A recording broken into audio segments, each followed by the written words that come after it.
حضرت عمر کے زمانے میں نا ایک نوجوان تھا، نیک تھا، مسجد جایا کرتا تھا رات کو. تو مسجد جا رہا تھا تو رستے میں ایک عورت نے دعوت گناہ دی. ابن عساکر نے اس کو لکھا ہے.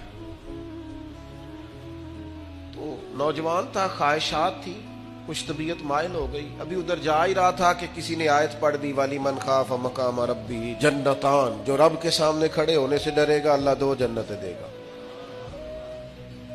واقعی ڈر گیا، وہ واقعی ڈر گیا. اتنا ڈرا کہ بے ہوش ہو کے گر پڑا. بیماری سے لوگ بے ہوش ہوتے ہیں، پیسے ڈوب گئے بے ہوش ہوتے ہیں، بچے کے غم میں بے ہوش ہوتے ہیں. سچ بتاؤ، کبھی خوف خدا سے بھی بے ہوش ہوتا کوئی دیکھا ہے؟ ہمارے ہاں تو روز مرہ ہی نہیں ہے بھائی. اور بڑی باتیں ہیں بے ہوش ہونے کی، ڈرنے کی، غش کھانے کی. بے ہوش ہو کے گر پڑا. بوڑھے باپ کو کسی نے بتایا بچہ بے ہوش پڑا ہے، اٹھا کے گھر لائے. گھر لا کے کہا بیٹا کیا ہوا؟ نوجوان ہے، چڑھتی جوانی ہے، پر پاکیزہ بڑی ہے. کہنے لگا ابا جی گناہ کی طرف چلا گیا تھا، پر میں نے آیت سن لی جو اللہ کے سامنے کھڑے ہونے سے ڈرے گا رب 2 جنتیں دے گا. میں ڈر گیا تھا، رب واقعی 2 جنتیں دے گا.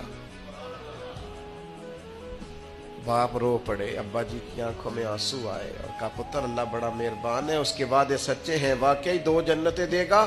اس نے پھر ایک چیخ ماری اور اس طرح کی ماری کہ اس کی روح ہی پرواز کر گئی. روح ہی پرواز کر گئی. کشتگان خنجر تسلیم را، عشق کی خنجر سے قتل ہو گئے لوگ.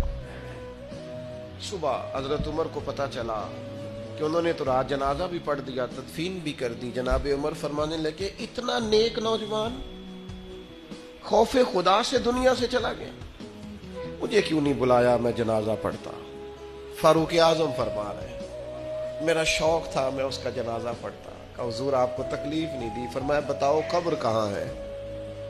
تے کامل پیر انہاں دے باہو قبر جنہ دی جیوے. حضرت فاروق اعظم قبر پہ تشریف لے گئے اور کھڑے ہو کے فرمانے لگے نوجوان مجھے امید ہے میرے رب نے تجھے 2 جنتیں دی ہوں گی. ابن عساکر کھول کے دیکھو تاریخ بغداد نے کیا لکھا ہے. حضرت سیدنا فاروق نے فرمایا امید ہے 2 جنتیں دی ہوں گی. قبر کے اندر سے بولا